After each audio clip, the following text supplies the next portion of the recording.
Hello, and a very warm welcome to episode 311 of the Total Saints podcast, your home for all things Southampton Football Club. As always, a huge thank you to our TSP Patreon community because we couldn't make the show each week without your support. And welcome to John Dennis, who's joined our James Beattie tier this week. Thanks for your support, John. We're live streaming this episode on Facebook, X, Twitch, Instagram, and YouTube. And coming up this week on the podcast, you know how this goes by now. A gutless 4-0 defeat. The name of the opposition is probably the only thing that's really changing each week at the moment. This time, it was Chelsea.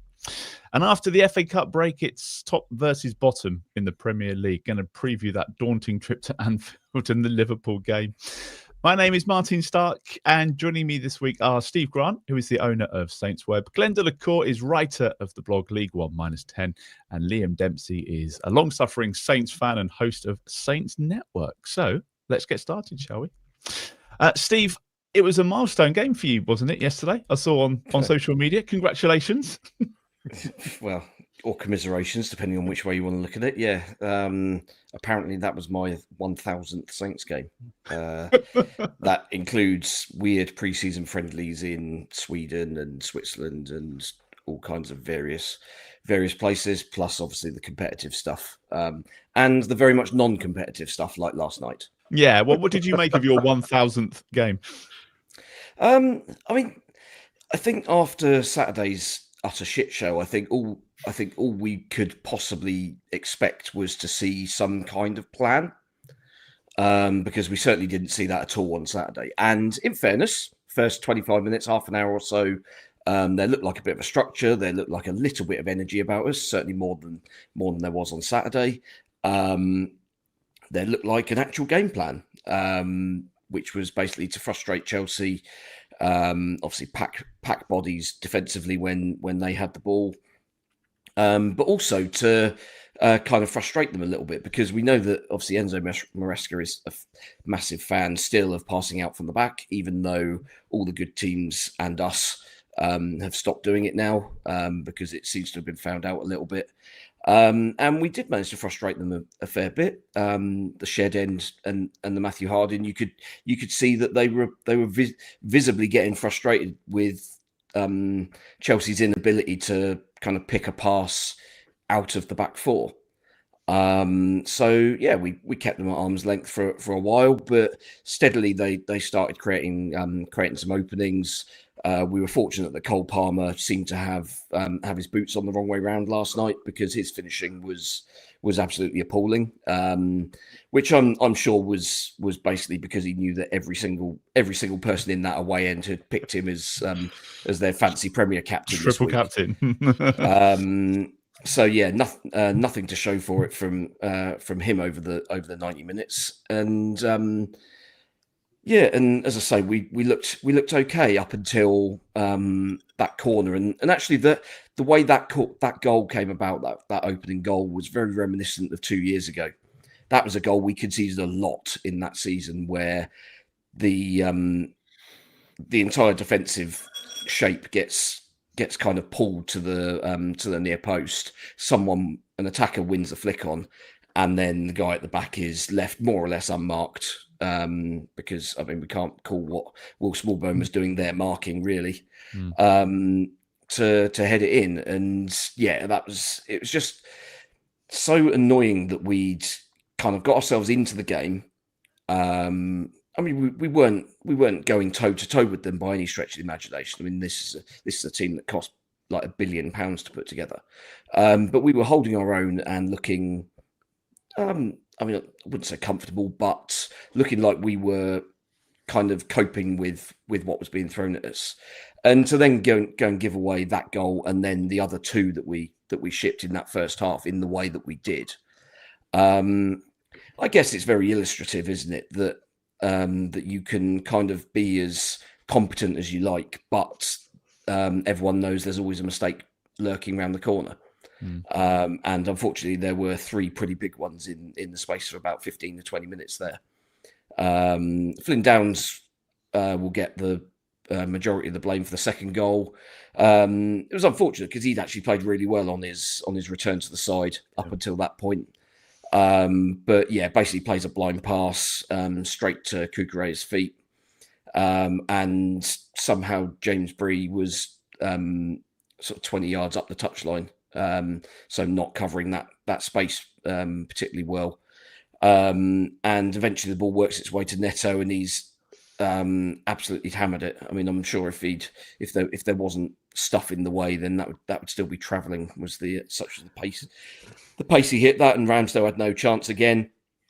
Just as we kind of never seem to give him a chance, really. And the third just comes from the most basic of free kicks. It wasn't even that good a ball. It was just put into an area.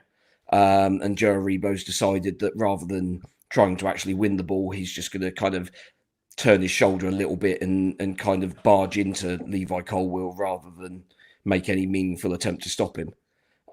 So yeah, 3-0 at half time, and obviously it's game over already at that point. And then it's kind of about damage limitation. What can you show? And the effort was certainly there in the second half, but there was no forward progression. I mean, especially once we took Amo-Ameyaw off and basically went with Fernandes kind of loosely as a false nine for a while. I mean, that just didn't work, and it basically just allowed Chelsea to step 10 to 15 yards further up the pitch without any particular risk.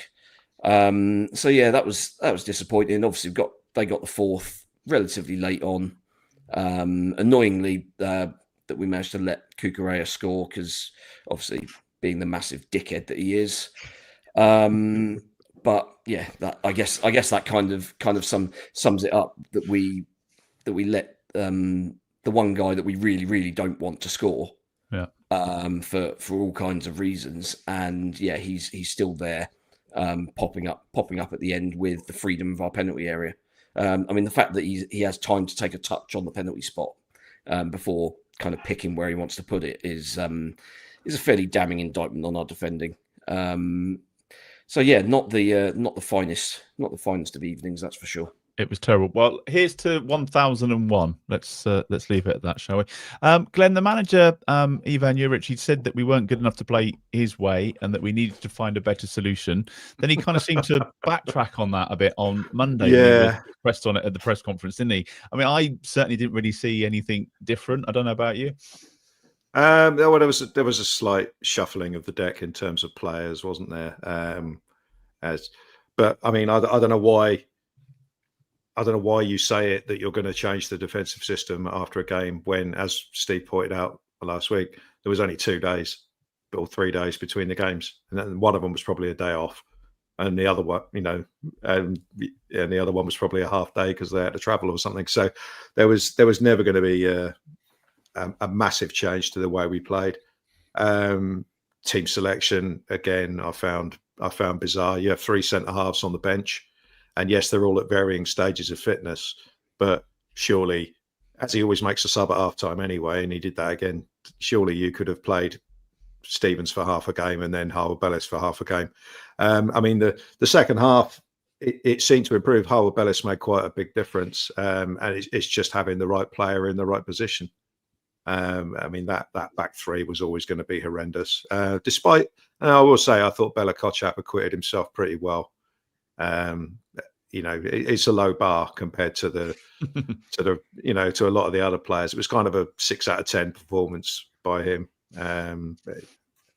But no, there wasn't a massive there wasn't a massive change in the way we were playing.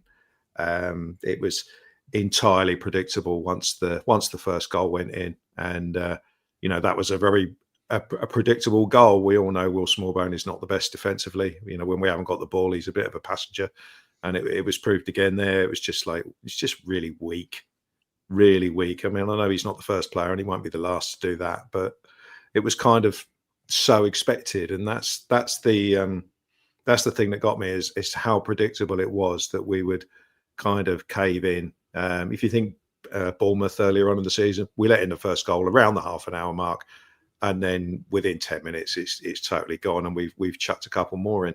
So no, there wasn't a vast amount different about the tactical setup. And I was thinking, now we've got 11 games, or from last night, we've sort of got 11 games left, 11 days to the next game. So something's got to change between now and then, because if we go to Anfield and defend like that with those sort of players, you could be talking any number of goals if they fancy it. I don't know if they've got a Champions League game or anything like that, straight after, and they might save players. But again, we allowed Maresca to do what he wanted. He ended up bringing on 3 17-year-olds or whatever it was in the last sort of 10 minutes, because that's he could have brought on the mascot, couldn't he, or the tea lady? Absolutely, that's how Bertie the Blue or whatever it's called. Yeah, I mean, it was it was shocking, and just, I mean, as a game of football, actually looking at what happens on the pitch, it was just miserable from us. I mean, I watched it on I didn't go, I watched it on the telly, and the TNT sports commentators were just ridiculing us, basically. And this is a theme for the whole season, about how much of a laughing stock we've been, and everyone's jumping on the bandwagon now, and that still hurts, even though we all know we're down and we're terrible and all that. It still hurts when you've got people. It's our joke to make, isn't it? Yeah, I guess so. Yeah. And I had to listen to Rio Ferdinand for 90 minutes, so I'm sorry if I'm feeling a bit thick today, because half of my brain cells died listening to him last night. So yeah, not a great day. Things we won't miss next season. Liam, welcome to the podcast. Thanks for coming on. I know you were there last night, weren't you? What was your take on the game and the whole kind of sorry situation at the moment? I think it's really interesting that at the moment, the second you see the team sheet announced, there's almost a collective sigh that kind of goes round from everybody that sees said team sheet. I know the guys have spoke about it already, but when you see that same back five system that's clearly not working for us, and I do think Bella Kotchap did sort of put in a reasonable shift last night, considering he hasn't really played for sort of near enough 2 years. But Aribo, Juric has got this weird obsession, right, with playing a left-footed centre-back at left centre-back, but is quite happy to play a right-footed player at left-back, which for me seems really odd, because if you need the right foot on the right side, surely you play a left-footed player at left-back. And then we have Wellington, who we bought into the window, who now can't seem to last more than 45 minutes, and then was employed for the last 3 minutes as a right winger. And Grenbock, or whatever we call him nowadays, who's done 70 minutes at Ipswich, and we haven't seen him since, really. So there's the team selection alone. I think you can almost feel amongst the fans, they're going, oh, because they see the back three of Bree, who on occasion also saves us from a couple of clear-cut chances. Bella Kotchap, who hasn't played for 2 years properly, and then Joe Aribo, who I think at that position is well out of his depth. I know on a couple of occasions this season we've dropped him back there, and he's kind of put in a bit of a shift to cover off. But he didn't look good there against Brighton, and he didn't look good there last night. And I think that for me, the biggest feeling amongst everybody who's a Saints fan, both on social media, in the stadiums at St Mary's and in the away end, is we kind of accept there's a golfing class. A lot of people talk about this golfing class between the Championship and the Premier League, and I think we kind of accept that. And it's more accepted if the 11 players on the pitch are putting in 100% effort at least. You can accept the fact that you're probably going to get beaten by better players who are quicker, sharper, better on the ball, if you're battling and fighting. I think for the first 20, 25 minutes, we had a little bit of bite about us, specifically in the middle of the park, which I was very concerned about with no Ogachukwu on the field. I thought we wouldn't have any bite at all. And Downs and Smallburn were putting some challenges in, and I'm not the biggest fan of the pair of them, really, in this league at least anyway. And then what happens afterwards is we concede a goal, which I think was a relatively weak goal to concede. We all probably agree on that one. And then we've got zero leadership. There's just nothing. Every head drops. And at that point, we know the story. Chelsea went 1-up against Aston Villa last week. I know Aston Villa are a far superior side to what we are, but Aston Villa battled and managed to put two more past, or put two past them to pull that game back. We know as Saints fans now that when we go one down, it's essentially game over. And the biggest thing I have is a lot of sympathy for the travelling fans. I know it's only Chelsea on a Tuesday, so it's not the world's most furthest stadium. I did Manchester United on Tuesday night as well, or Thursday night, whichever that one was. That was a hell of a journey up to watch. What was a reasonably good game of football for the first 70 minutes for Saints anyway. But there's just it starts to feel a bit flat. You start to feel that fans are just starting to become a little bit sort of disenfranchised, and they're kind of losing the passion. And I've seen criticism on things like Twitter about the fact that every song we sing typically is us almost slandering ourselves. But I'm like, well, what else has anyone got to sing about, really? We can't sing that we're the greatest team in the world at the moment because we're not showing that. And I feel like when we go one down and you look at the kind of body language of the players, there's just no leadership on the pitch at all. There's no one pulling them up. There's a couple of people that will still put some effort in. Fernandes almost always puts a shift in and keeps running. I don't think he had a great game last night, actually. He gave away the ball quite a lot.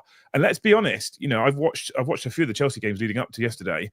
They're not looking like a great side at the moment. Up until last night, they'd lost 3 out of 4.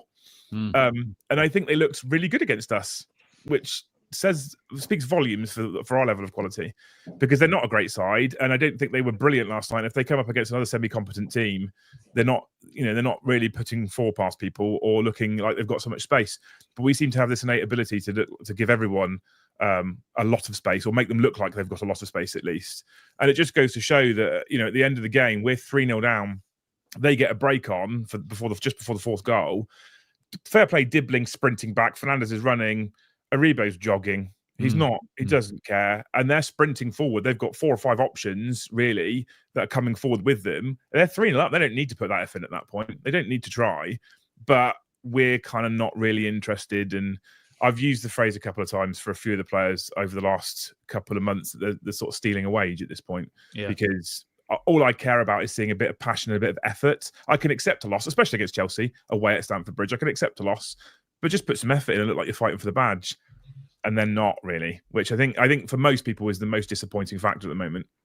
I agree with that 100%. So, Steve, if they're not fighting for the manager, they're not playing for the badge, what's the point of having the manager? Should we we're back to this argument that we had last week again, aren't we? What does he offer? What's he bringing to the team at the moment? Because I'm not seeing anything.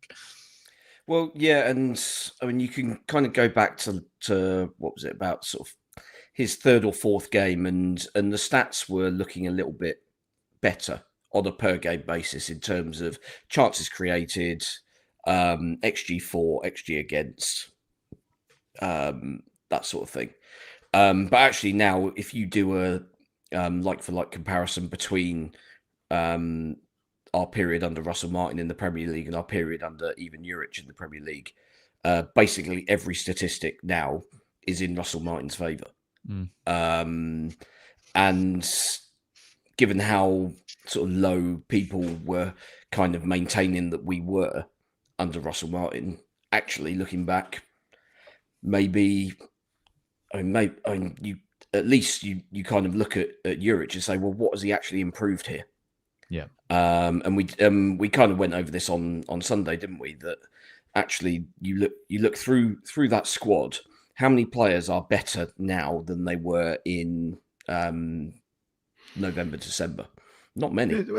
There's a couple being used now, like Leslie Ugochukwu and Sulemana, that weren't being used before. So you could argue that they've improved, obviously, because they're playing occasionally. But for me, it's more about the patterns of play. I mean, we've got no attack. We got no attack at all. We had very little before, but we've got even less now.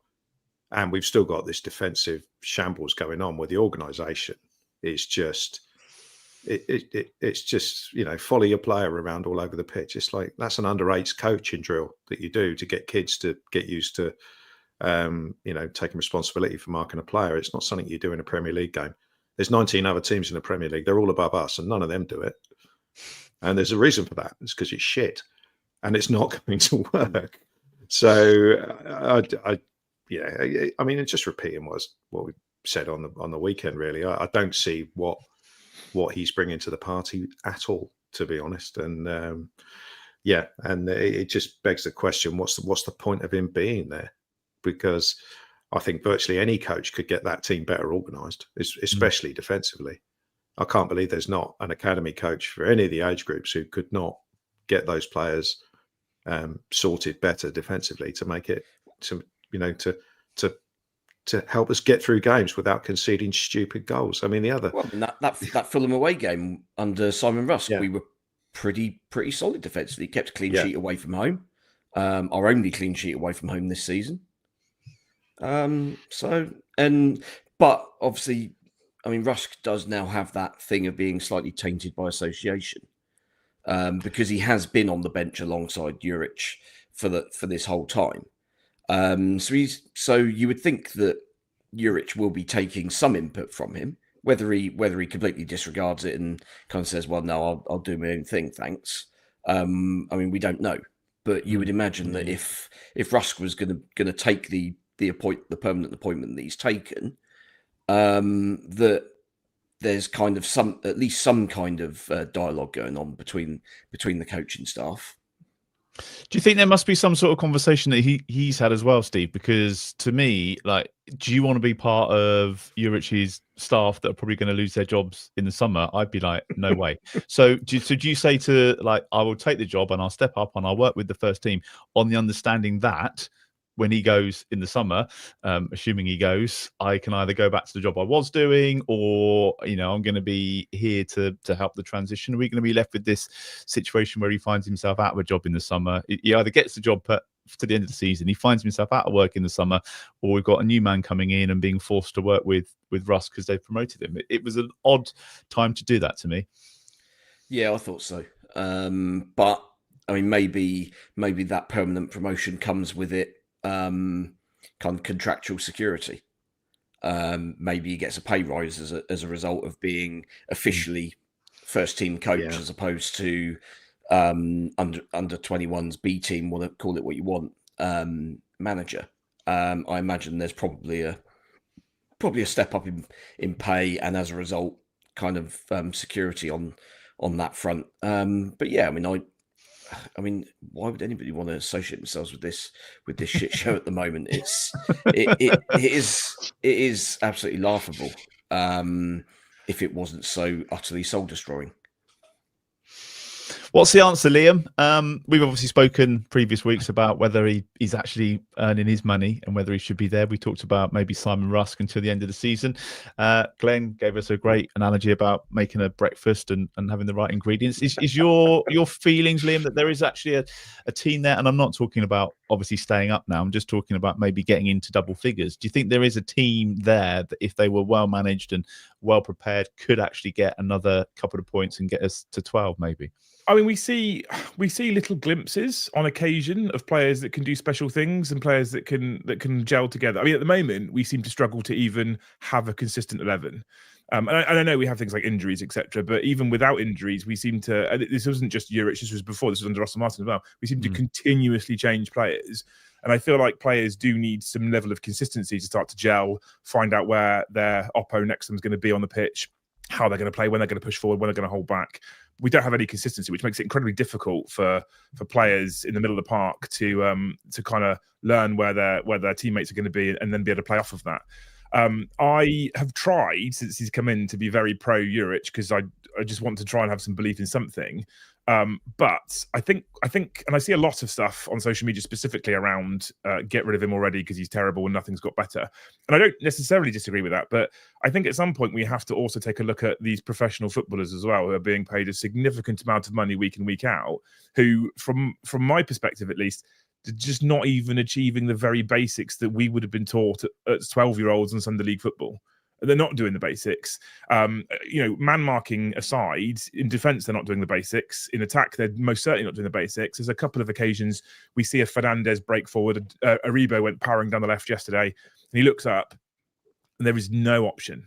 I was always taught years and years ago, you're as impactful off the ball as you are on the ball. If you're making a run somewhere, you're probably taking a defender with you. You're creating a gap. You're creating space. We've got no one doing anything at all.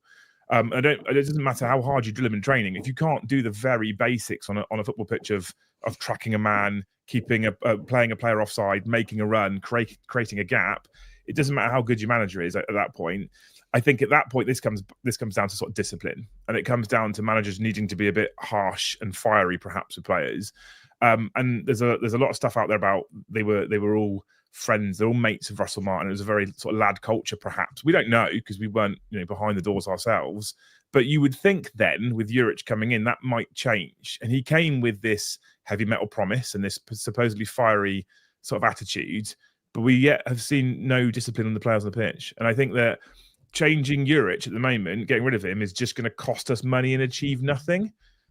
I don't think he's a great manager. I don't think he's doing anything better than Russell Martin. Steve was right what he said. The only metric in which he's currently higher than Russell is in goals scored, and that's only just. It's like by 0.2 or something. Yeah. Otherwise, he's performing worse everywhere. But if we get rid of him, we spend a bunch of cash to sack him off and get rid of his contract, and we end up. Who's taking the job right now as well? We'd have to just have a caretaker. It would just be Rusk, I guess, until the end of the season, and then maybe he gets something out of them. I don't know.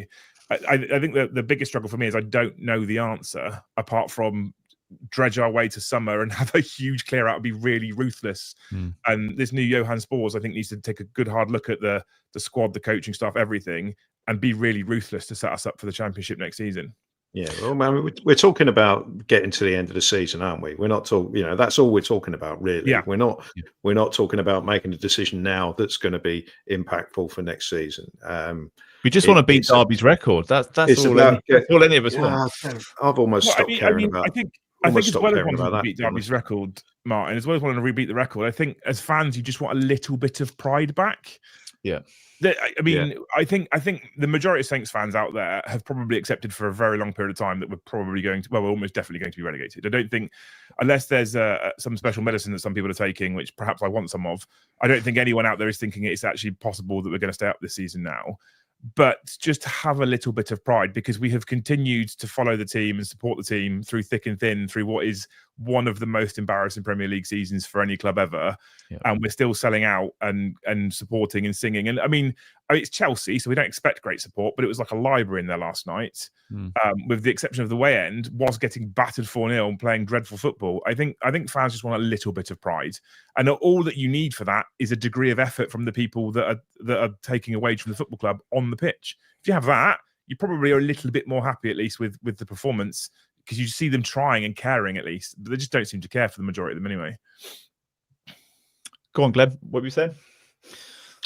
I can't remember now. No, it's just about getting. It's just for me. It's just about getting to the end of the season. Now, the performances and the results are gradually getting worse and worse and worse. God knows what's going to happen when we play Liverpool next week. But let's assume it's another. I mean, we turn up and play like we have the last few games. It's going to be something large to nil, isn't it? It's going to be yet another shocker, and all those fans who have probably sold out the Anfield away end. You're going to be in the same boat again. You're going to go up there, make a load of noise in a very quiet stadium, get hammered, whatever, to nil. I totally agree with Liam's point about, you just want to have a few good days between now and the end of the season. And a good day at the moment would just be not getting hammered. That's how low the bar is. It would be, I mean, like if we defended for our lives last night and lost 1-0, people would have gone, at least they tried. I think there was a lack of effort. Just had amazing visions of that Bart Simpson meme of the at least you tried cake, where he picks it up and just throws it in the bin. There was an amazing sequence last night where Aribo and Fernandes kind of tried to attack down the left wing, and I think it's the one Liam talked about. There was no one in the middle whatsoever, so we were undermanned in attack basically, and then we lost the ball. Chelsea went one pass and it was 2-on-2 at the back. So it was almost like we only had 5 players on the pitch. There was no willingness to run. There was no awareness to where should I be if this breaks down? I mean, it was at a time where he'd made some substitutions. So he'd taken Flynn Downs off by this time. So we had a central midfielder, Smallbone and Fernandes, which is never going to do much defensively. You got Ryan Manning on the pitch, and you got Sugawara, who's possibly the worst defensive fullback that we've had since Lee Todd. He is awful. Wow, he is awful. I mean, the guy. There was one bit in the first half where he just tried to smash it towards our own goal. It's just the most bizarre bit of play. He's made a decision just to try and lamp it off a Chelsea player whilst facing our own goal. That could have gone anywhere. Could have been a 50-yard own goal. It was just the guy's just something wrong up here. It's just no idea.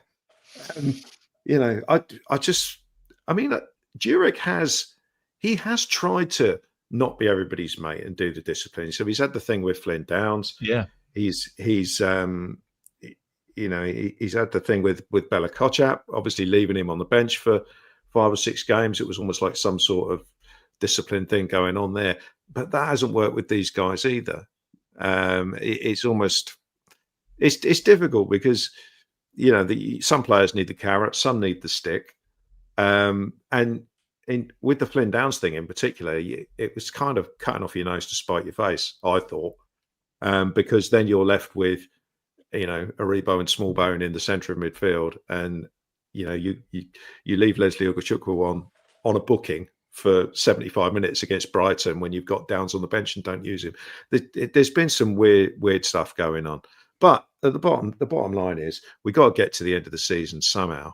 It ultimately makes no difference whether we keep him or whether he goes. Yeah. But if he doesn't adapt in these next 11 days and come up with something better to go to Anfield, it could be absolutely horrific up there. I mean, we could be talking, the trilogy of 9-0s. I'm not exaggerating here. If Liverpool are on it, then it could be another one of those. So everyone make Mohamed Salah your triple captain, and hopefully that'll jinx him as well. I can just see we're going to be having the same discussions after the Liverpool game, aren't we? Because nothing's going to change. Just final bit on the manager, Steve. They were kind of like probing with some of the questions at the press conference this week, and it seemed like he was either opening up a little bit about some of the discussions that he's had, or maybe he was trying to shift a little bit of the blame, but he was talking about it being an absolute disaster, and he said there's a structural problem at the club. I mean, we all knew that, and we've all been saying that for a while, but for someone to actually admit that, I wondered whether he was just kind of like let a little bit of light in, or whether he just kind of shift some of the blame away from him and say, look, I've been bad, but so's everybody. I mean, I think it was a fair response to a fair question, and yeah, I mean, certainly, we all knew that there's been structural issues and kind of chain of command and sort of accountability problems at the club for many years. But I mean, I find it very difficult to believe that he came into this job without knowing this. I mean, even the most cursory bit of research, and bearing in mind that obviously he'd been passed over for the job 2 years ago when Nathan Jones got it, and he said in his press conferences, sort of shortly after we did eventually give him the job this time around, that he'd kept his eye on what was going on.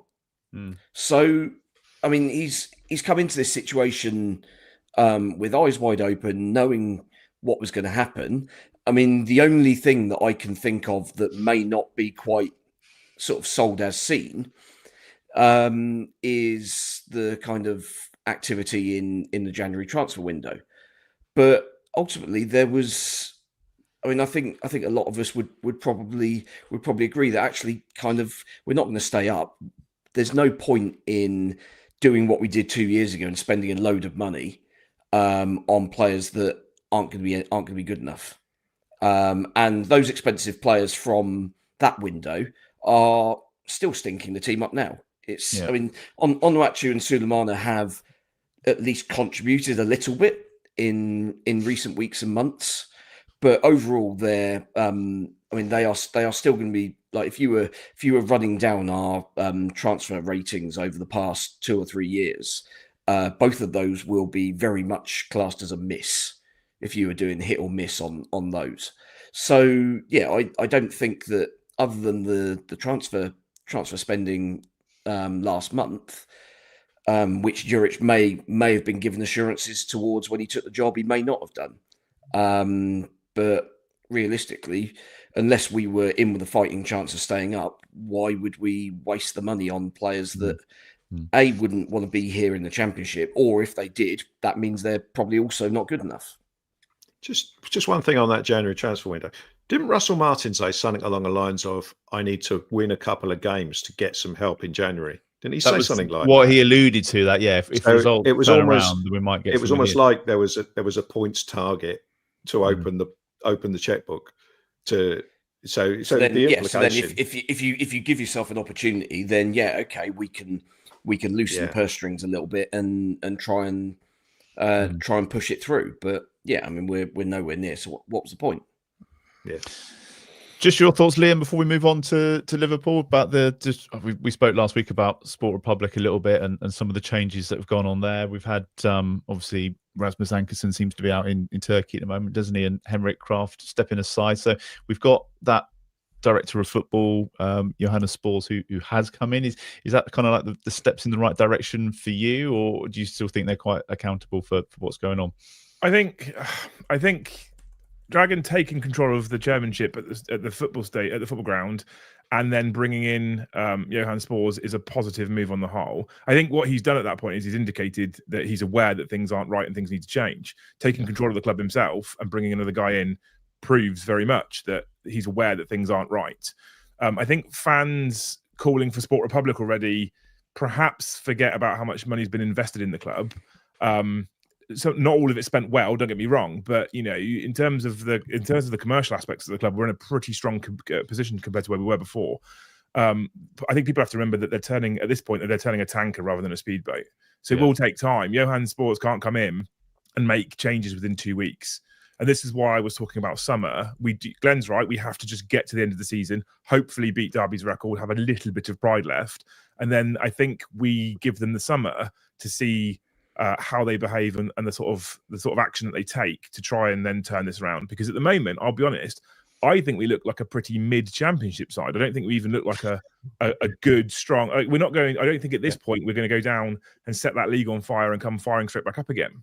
And so I think that between Solak and Spors, they need to be pretty ruthless this summer. And at that point, we'll get a better indication as to their intent. Again, and the other thing you got to remember is sometimes football fans are a bit short. You need to be careful what you wish for, because you lose Sport Republic, but who takes over? Yeah, not everybody gets a giant Saudi Arabian millionaire taking over and just spending loads of money and turning you into a Newcastle. We may end up in a worse position if Sport Republic leave, and that's not necessarily a good point for us right now. Clearly, when the team is in a dreadful state and the club seems to not being run very well on the pitch. So I think calling for the Sport Republic to leave, I understand it. I understand fans being angry, and I understand fans calling for that anger to be heard in the stadium, outside the stadium, etc. But I think at this point, much like Glenn said, we just get to the end of the season. We give them the summer to try and correct this. Now that Solak's taken charge and he's brought Johannes Spors in, and then we'll have to see where we go from there, I guess. Normally at this point in the podcast, we would do a little vote for Player of the Week.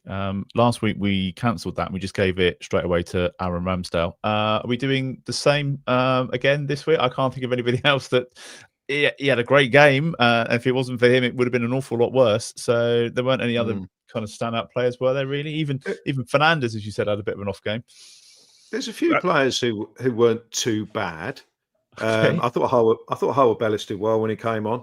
I mean, I'm not, but we're talking about, if you're talking about Ramsdale being an 8 out of 10, you're talking no one else is above a 6.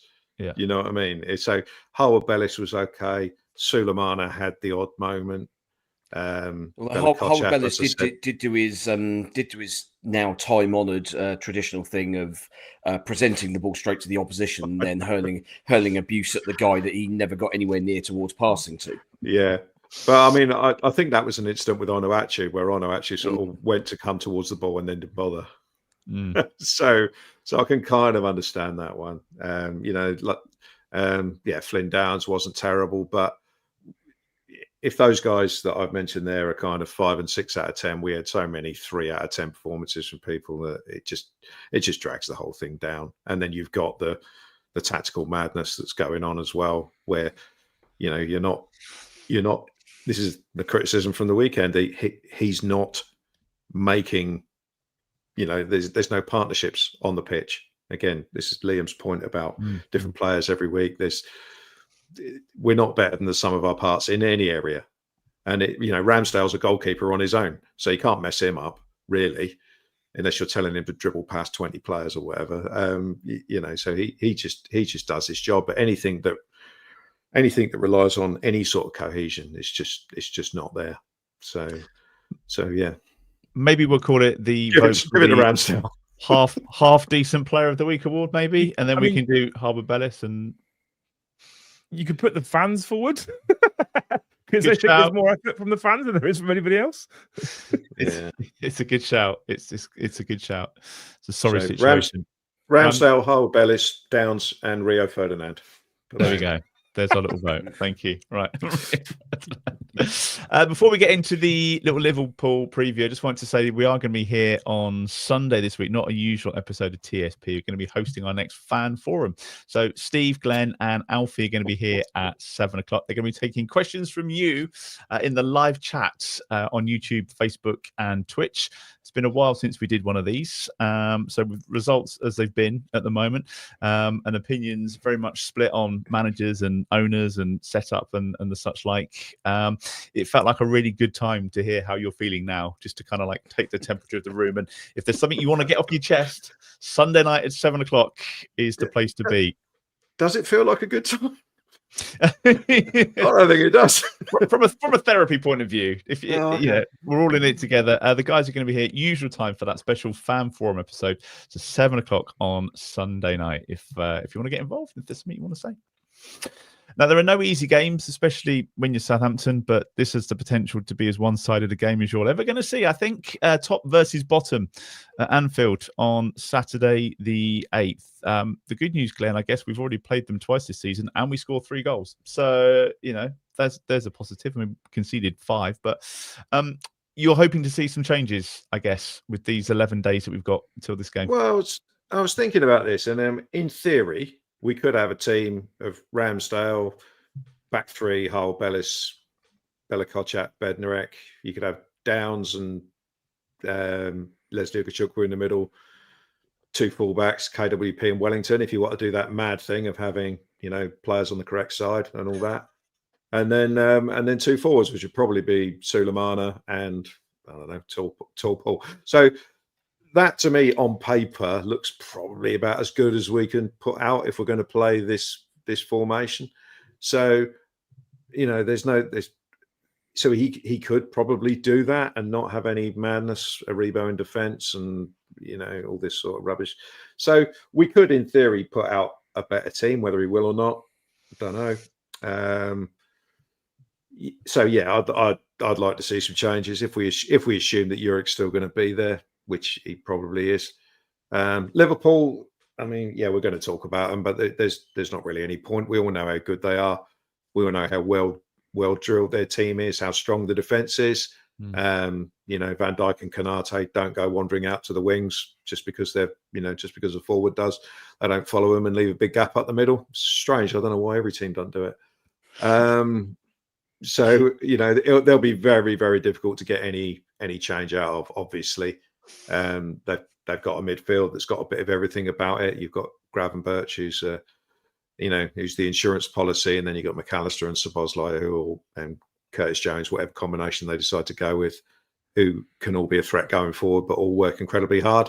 The one weakness is obviously Trent Alexander-Arnold at right back, but that's only if you can get hold of the ball and get at him. Because if you saw their game against Manchester City, Jeremy Doku, who's pretty similar in profile to Sulemana, managed to run past him about 7 or 8 times.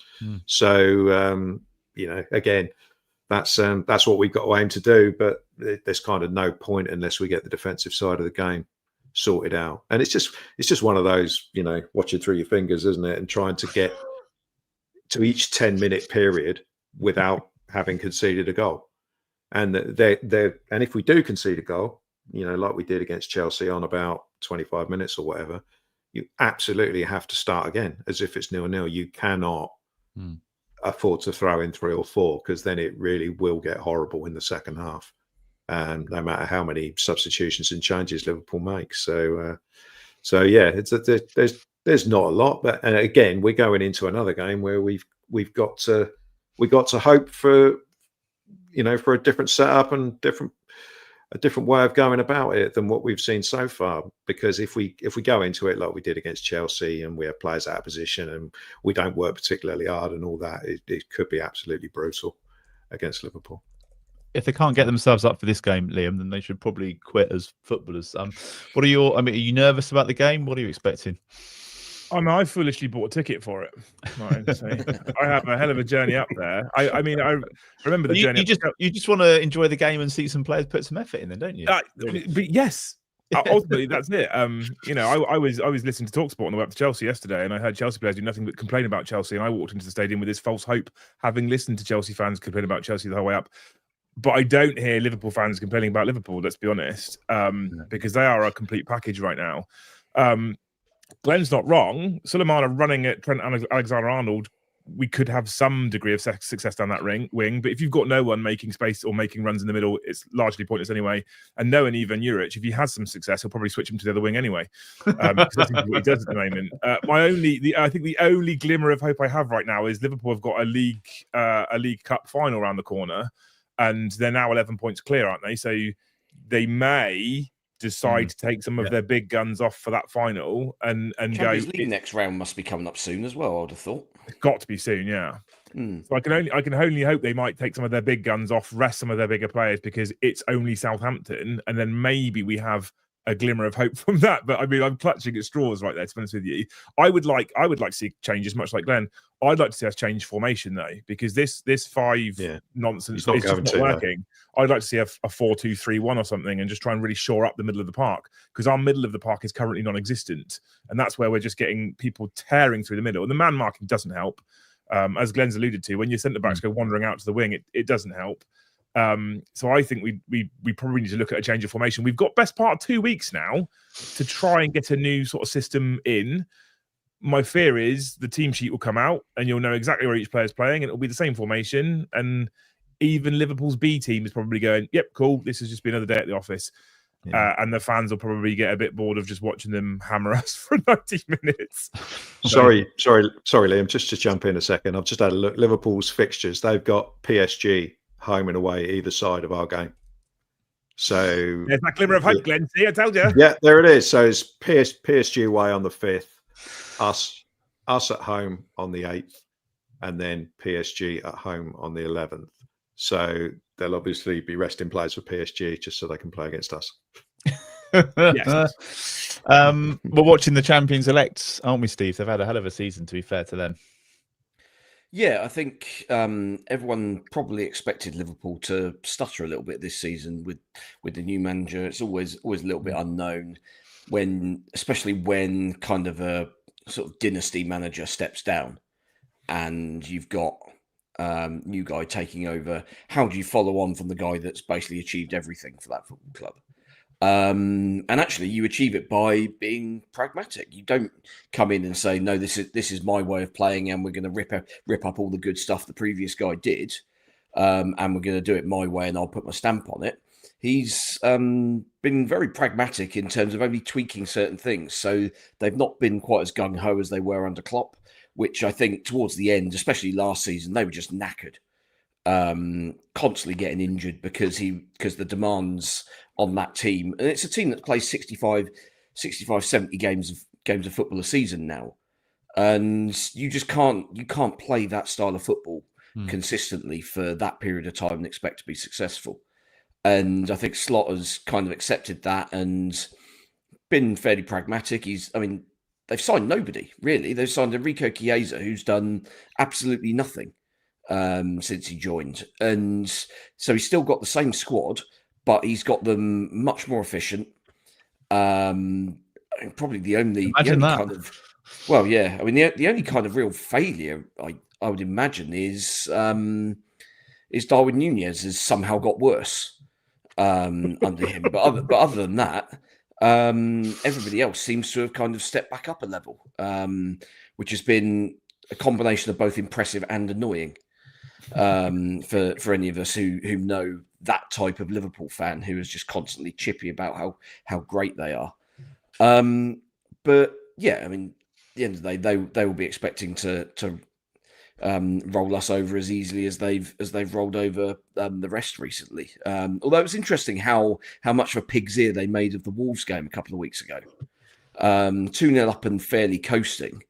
Second half, they didn't manage a single shot, which I found absolutely extraordinary. Apparently, it's the first time that's ever happened at Anfield. Wow. That Liverpool haven't had a shot on or off target in a half in the Premier League. So, they are a little bit vulnerable. At the end of the day, we've scored 10% of our league goals against them this season.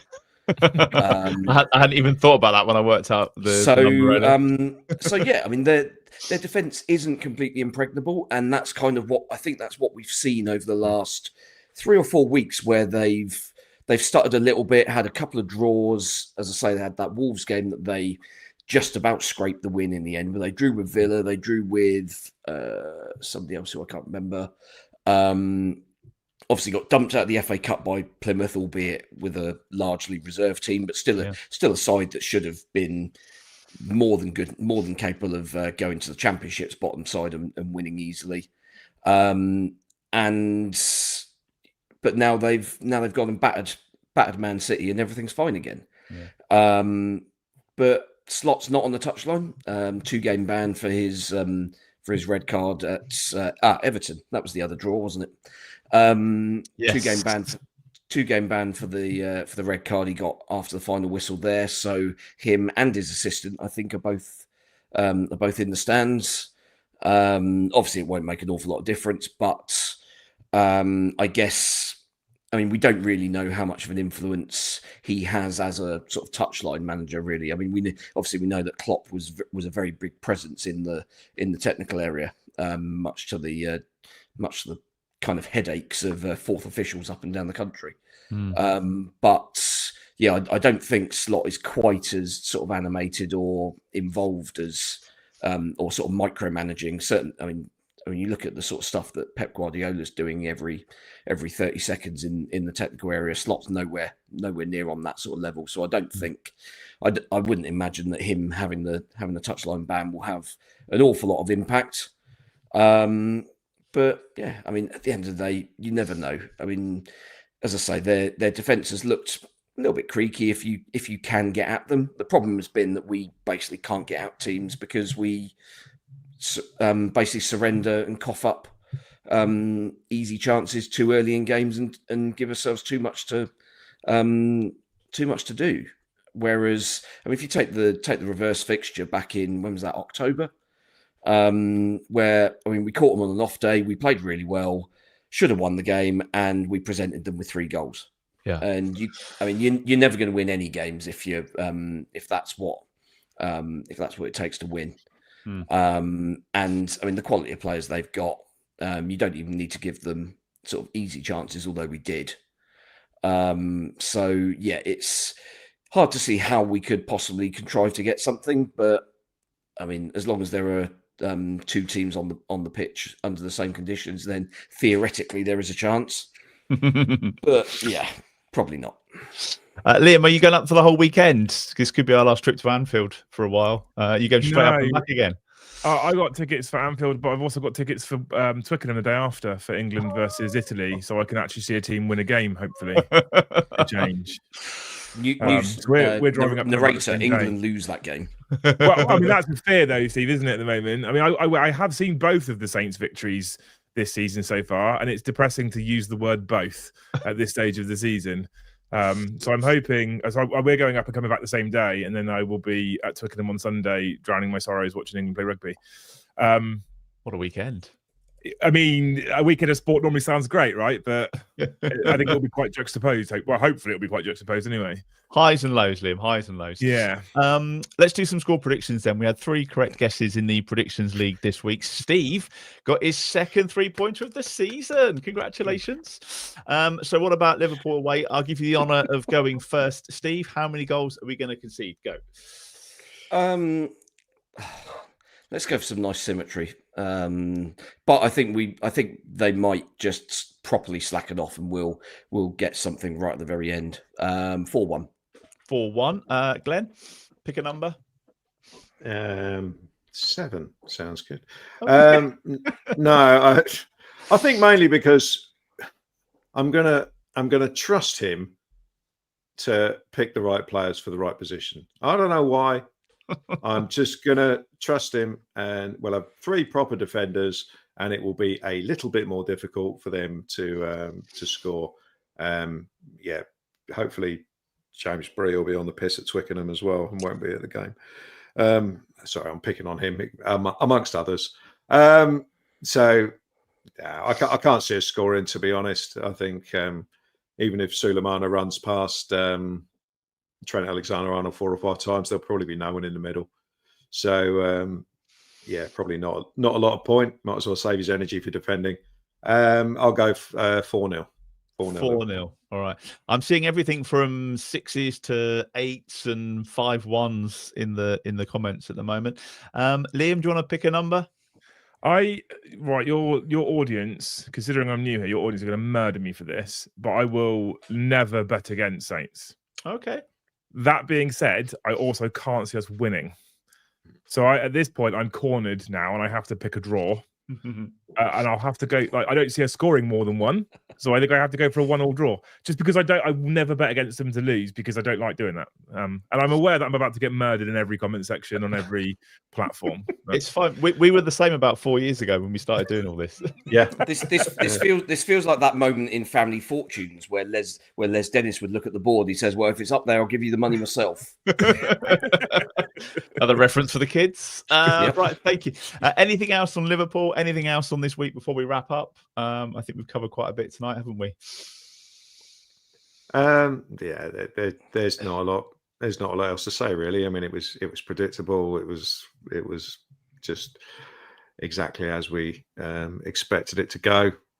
Really, nothing has changed. And again, we're in the same position where we just got to hope that something changes between now and the next game. What that looks like will depend on Ivan Jurek, of course, and maybe it will depend on what the Sport Republic bigwigs decide to do, whether he's worth keeping. This is probably the last break, I imagine, between now and the end of the season, is it? Yeah, it's now or never. Depends on the FA Cup, because if Fulham get through, the next round is when we're due to play them, possibly, or either the quarterfinal or the semi-final. I can't remember. Yeah, mind you, I'm kind of crediting Sport Republic with thinking that doing things in the gap is a good idea. They probably won't. They'll probably wait until one day before the next game and then do it. But yeah, such is life at the moment. But we will see. Well, there's something to discuss on Sunday night then, if he's still in post. You can follow the Total Saints podcast on all the social media platforms. Just have a search for @TotalSaintsPod. Check out the website as well, which has had a bit of a makeover. There's a link on there to the TSP merch store, which you can also find at shop.totalsaints.co.uk. And as I mentioned right back at the start, we're also on Patreon. That's where you can support the podcast with a monthly contribution. You just head to patreon.com/Total Saints podcast. Each of the tiers comes with different perks, including weekly shout-outs for patrons in our Francis Benali and our Mick Shannon tiers. So thank you to Dave Melton, Andy Hollis, Anthony Thompson, Gavin Ford, James Harron, Nicky Nicholson, Southampton NY, Drew Dyer, and James Kibbe. They're in our Francis Benali tier. And also thank you to Colt Baker, Dave Ernsberger, Nick Hingston, Phil Cook, Nick Reed, Paul Stewart, Phil Horstrup, Matt Hall, Mark Littlewood, Mike Etheridge, James Bobin, John Bevan, and of course Liam Dempsey. They're in our Mick Shannon tier. Thank you to Paul Castle Associates and Steamtown Brewery for sponsoring TSP this season. Thank you to Steve. Thanks to Glenn. Thanks to Liam. That wasn't too bad, was it? You enjoyed that, I hope? I did, yeah. It's weird to be able to talk. Can you hear me this time rather than just shouting at the screen? We'll get you back on, that's for sure. Thank you for watching. Thank you for listening. And don't forget, we'll see you for that special fan forum on Sunday night at 7 o'clock.